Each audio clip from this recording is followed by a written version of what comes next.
Et sans attendre, je passe immédiatement la parole à Frédérique Massa, présidente de la Commission des affaires économiques. Merci, Monsieur le Président. Monsieur le Président, cher Dominique, Madame la Présidente de la Commission des affaires sociales, chère Catherine, Madame la Ministre, cher Emmanuel, Mesdames, Messieurs les rapporteurs, mes chers collègues.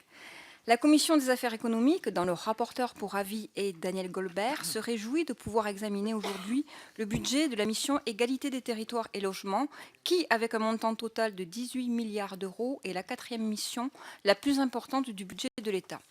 Notre rapporteur s'est intéressé en particulier cette année au programme 109 et 135 relatifs aux aides personnelles au logement et aux aides à la pierre en faveur de la construction de logements sociaux.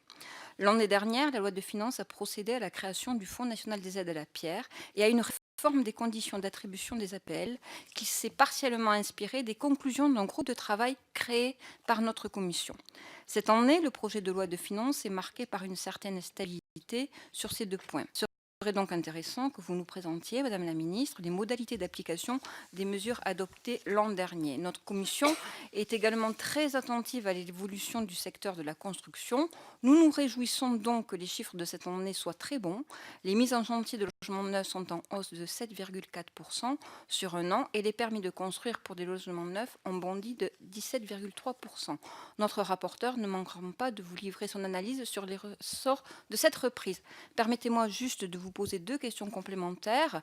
Le Premier ministre a annoncé le 27 septembre dernier à Nantes que l'enveloppe des prêts de haut de bilan distribués par la Caisse des dépôts et consignations aux organismes HLM serait portée à 3 milliards d'euros au lieu de 2 milliards prévus initialement. Comment sera financé ce milliard d'euros supplémentaire?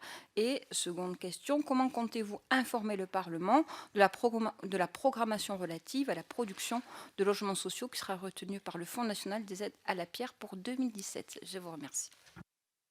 Merci Madame la Présidente. Donc sans attendre, on va passer la parole à Christophe Carèche, rapporteur spécial de la Commission des finances, dont vous savez, Madame la Ministre, la Commission des finances est toujours soucieuse à la fois du montant global des crédits, mais surtout de l'efficience et de l'efficacité de leur usage.